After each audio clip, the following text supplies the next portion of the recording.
Hey, hello, how do you do? Shady Doorags here, and welcome to another episode of Episode Rundown, where I, Shady Doorags, run down the episodes of Miraculous, Tales of Ladybug and Cat Noir. And today we're looking at Season 2, Episode 12, Captain Hardrock. Now, before we get started, forgive me, my audio setup is very different. I just finished resetting up everything, and I really haven't had time to properly set up the audio. Also, I'm being a bit low. I'm going to be speaking a bit low in this video for various reasons that I don't want to get into. Now, we are on episode 12, and we're at the halfway point of season 2, so it's kind of interesting. It's interesting because everybody's pretty much ahead of me. Everybody's pretty much in season 3 right now, according to Reddit, so I've got to avoid spoilers like crazy. But, so episode 14, Captain Hardrock, or 12, Captain Hardrock. So the episode starts with Marinette on a boat. It's Julica's boat. And there's this music festival going on. And in this music festival, there's this band that's going to be playing. It's Marinette's various friends. Who is that? I think it's Julica Rose, and one other person who hasn't been introduced yet. And Julica's mom is the captain of this ship. They live on this ship. And as soon as you see Julica's mom, you know, oh, that's the Akuma. Whenever you see a new character, you know that's going to be the Akuma for the episode. And the ship is very messy, and Julica's mom makes this note that it's very important that it's messy. There's no tidying up. She's a very rebellious type of person, which plays into the episode. Adrian is supposed to be there because Adrian's hanging out with his friends. Now, what Adrian's doing right now is he's playing his piano for his father so his father can see his progress. Which I think it would have been interesting if that led from the previous episode, because Adrian had showed that he had been neglecting his piano studies. So I think it would have been good if there was a comment just made mention that you've been neglecting your piano studies. That's why I'm making you practice. But they don't really say that. I guess they could allude to it. But yeah, so Adrian messes up, and it's very noticeable. Well, the camera notices that he messes up. Like, it shows his fingers, it shows his face. He lets his father, and his father says, "That's enough. You need to get this down perfect. You're not allowed to hang out with your friends until you're not allowed to hang out with your friends. You're going to be practicing in front of me today because I need to make sure you have this perfect." And Adrian says it's not fair. He should be able to practice music with other people. Music is meant to be shared. And Adrian's father, Gabriel, actually has a very good comeback to that. He says, "We aggressor soloists." And yeah, if you're more of a soloist, then, you know, somewhat logically, it makes sense that you would play music by yourself, but you know, it's not right. It's just, it logically makes, it was a good counter to what Adrian said. So Adrian gets sad. He texts Nino that he can't make it. And of course, Marinette gets sad because she feels that she and Adrian never get to hang out, even though we have seen them hang out in season 1 a lot. But I give the show credit, because in season 2, there has been a lot of times where they haven't been able to hang out. And they have this really good metaphor. Marinette places a statue on a compass, and Julica's mom says, never place anything metal near a compass because it'll go haywire. And Marinette says, I think that's like me and Adrian. We're never meant to be together. And then Alia comes up with an even better one. She says, actually, I think you are the compass and Adrian is the statue. Whenever you get close, you go crazy. I really like that metaphor. That was actually pretty clever.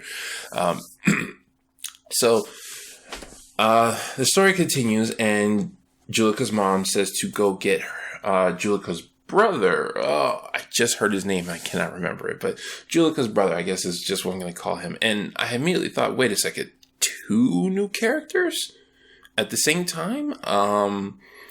Where is this going? Because I knew the ship captain was going to be, I knew Julica's mom was going to be the Akuma for the episode. And they show this guy, and he's sitting there playing a guitar, and I'm like, this is, what's the best way to word this? I'm like, this is pretty much the perfect boy for a cartoon girl to fall in love with. And I was like, I'm gonna be I'm going to be shocked if Marinette does, like, as soon as I saw him, I was like, I'm going to be shocked if Marinette does not wind up liking this guy. But at the same time, I'm not, because it's just going to speak to how she's so obsessed with Adrian. And she comes into his room and he's playing his guitar and he says, it seems like you have this song in your heart. And he plays a really good tune. I'm like, he is doing everything to be somebody's husbando. Like, it's kind of generic what he's doing, but it fits well into the show. So I was actually really liking it a lot. He was like the generic good guitar husbando, and and Marinette, she's like giving off all these signs that maybe she kind of likes him. And he gives her one of his picks, and he likes Jagged Stone just like she does. And yeah, all the signs are pointing to it. And I was shocked because the next scene, they admitted it. Marinette is staring at the boy and he's staring back, and Alia says, I think you found a new statue. And I was...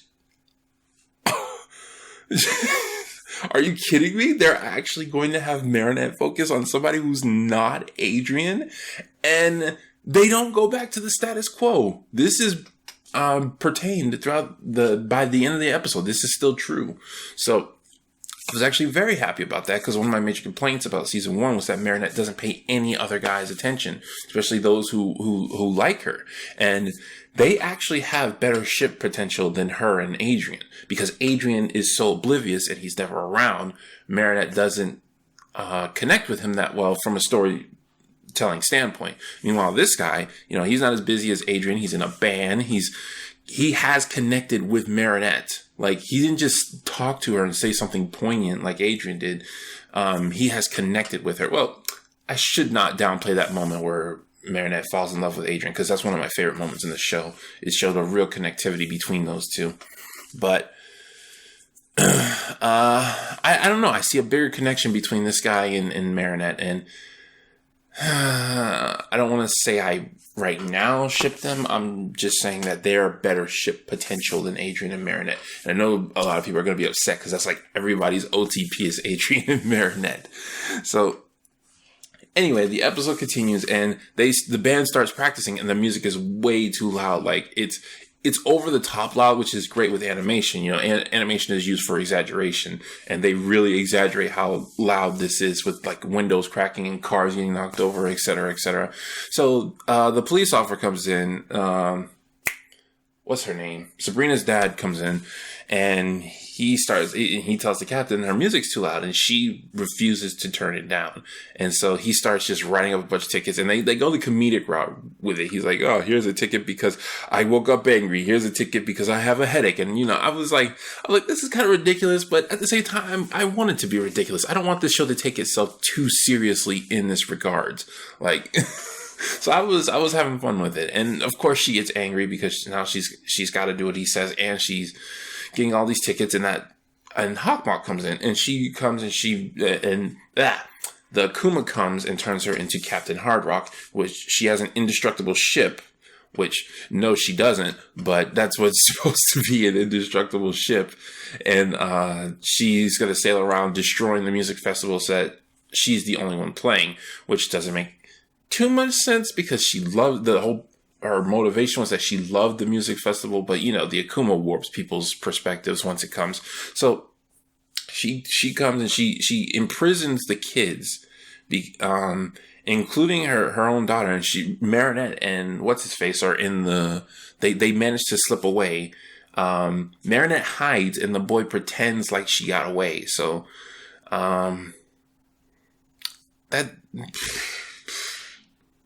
I guess that just stops that stops Captain Hardrock from looking for him. I hope I'm saying the name right, Captain Hardrock.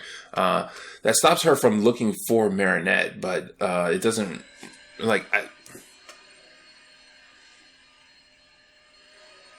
So yeah, Marinette, now that she's by herself, she gets to turn into Ladybug. Adrian finds out via TV, and I think he finds out via TV, and he goes to help as Cat Noir. And so the two come on Captain Hardrock's ship, and Adrian just wants to flat out destroy it because they can't find the Akuma, and they just think it's in the ship somewhere, but they can't do that because there are some kids tied up who are who would probably drown if they were caught in the destruction of the boat. So they have to fight off Captain Hardrock and try to find some way to destroy her ship, or at least get it on land. And the fight is actually very interesting. They do a lot of cool things on there. And there's more mention of how the guy thinks Marinette is just a really cool person, which he tells to Ladybug. So what winds up happening is, like, I can't say too much significant stuff happens during the fight, at least none that I can remember. But there is it is a pretty cool fight, is what I'm going to say. So what winds up happening is they wind up steering the ship on land, so that once Cat Noir does his cataclysm, the people won't sink. They won't sink, and he does it. Which the ship was supposed to be indestructible, so I don't know how that works out, but apparently Cataclysm can destroy things that are indestructible, and I'm going to hold the show accountable to that. If something comes up that's indestructible and Cataclysm doesn't work, I'm going to be like, hold up, wait a minute, you said the boat was indestructible. But yeah, he does that. They free the Akuma, and everything goes back to normal. I know I skipped over a lot of the fight, but I really want to focus on the character stuff, because some really interesting things happen. Adrian goes back to his father and he plays the piano, and he asks his father to play with him, and he says his father originally is kind of taken aback, and Adrian says, please, if you won't let me go to the festival, at least give me this much where you'll play with me. And that's a really good character moment, because Adrian is demonstrating to his father that he does care about his father, and we know his father cares about him. We know Gabriel cares about him. So Gabriel decides to play with Adrian, and after he's done, he just, as a show of emotion, he allows Adrian to go with his friends. Now, I think this is a really good part, but I do think it could have been better if they had showed that Adrian messed up. If they had showed Adrian messed up, but he was still allowed to go to the festival with his friends, that would have shown that Gabriel no longer cared that Adrian needed to get it perfect. He cared more about his son than he did his son being perfect. I think that would have been a much stronger thing, but the moment itself is still pretty good. So Adrian goes onto the ship, and of course Marinette's happy when she sees him. Adrian trips over this, I think it's a keytar. He trips over, and they say, well, they've had it forever, but they don't know anybody who could play it. And Adrian says he could play it. So Adrian joins the band. Who decided to put Rose as the lead singer? I don't know, but that was a horrible idea. Like, I don't mean to offend Rose's voice actress. She's good for the speaking roles. But when she was Princess Fragrance, that was such an annoying voice to listen to. At the end, they show Marinette just gazing, and she's, like I said, there's no status quo. It's not like she's saying, no, Adrian is the one for me. She did it earlier, but it's clearly showing that she still has a crush on both of these two. Now, this boy, Julica's brother, he is way too well designed to be a one-off character. I really do sound like Doug Walker when he was talking about Azula. But this kid, he's too well designed to be a one-off character. And obviously he's going to come back because Marinette has a crush on him. And I'm thinking him and the fencing girl, whose name I can't remember. Riposte was her villain name, but I think they're going to be miraculous heroes. Now that I've seen that there's a whole plethora of hero stuff, like, I think they're going to be miraculous heroes. I could see him becoming the turtle because of the green, what's the word I'm looking for? Theme going about him. I could see him being the turtle. I was hoping Sabrina would be the turtle because she's more assistant, and the turtle's probably going to be like a shield kind of hero. But yeah, I can see him being, and I can see Riposte, because Riposte had too much of an interesting backstory for her to not come back. This kid has too much of an interesting design for him to not come back. So that gets me excited. And I'm really excited to see where the show's going to go. Now, we're at the halfway point, and I gotta say, Season 2 as a whole has been much better than Season 1 so far. They've introduced more about the lore. They've introduced more heroes. even though I didn't like a lot about the episode with what's her name, Rena Rouge, even though I didn't like it, I'm still excited that Rena Rouge has finally made an appearance. They really need to just bring her back into the game. I already know that we're eventually going to get to see Chloe because of spoilers. So that is a thing, though. There has been a lack of Chloe this season so far. She had one really good episode that was developed around her, but we have not seen her in a lot of in her usual supporting roles, where she's like, I can think of 2 episodes off the top of my head, and that was with the TV villain, the screen villain, whatever her name was, the screen slaver, and Despair Bear. Those are the 2 I can remember Chloe was prominently in. But yeah, they've done a lot. Pretty much every complaint I said in my season 1 review, they have headed towards that direction. They still haven't gotten it nailed down perfectly, but they have done that. They've chilled out on Marinette's development. They've done a lot more with the plot. Like, a lot more episodes have been involved with the plot. Chloe has gotten some development, even if it hasn't been a whole terrible lot. And even if I didn't like a lot of what happened in Despair Bear, they still focused on her. Adrian and Gabriel have been given a lot of development, so that's really good. The only thing they really haven't touched on is the whole secret identity thing with the superheroes. That still doesn't work with the story. They're still going against themselves with that. But they, like I said, they're headed in the direction that I want them to go. So yeah, I'm feeling good about season 2 so far. I would say so far it's definitely better than season 1. And I'm excited to get to part 2 of season 2, because I know that Chloe episode is coming eventually. It has been spoiled for me, but I know it's coming. So hopefully we'll get to see that, and hopefully we'll get to see more Miraculous heroes on a more regular basis. Because I really think it was a horrible thing that they took Rena Rouge away. Just like they introduced her and then took her away. You know they're going to bring her back into the plot. So anyway, that was episode 12. It was a really good one, the episode itself. A lot of good character development. And again, the superhero stuff was really good too. It's just the character development was more of what I was interested in, because they were doing such interesting things with it. But yeah, I will see you guys next time for episode 13. Or is it like episode 1 of part 2 of season 2? I don't know. It's the next episode. I will see you guys next time. This has been Shady Doorags. So long, farewell, auf Wiedersehen, goodbye.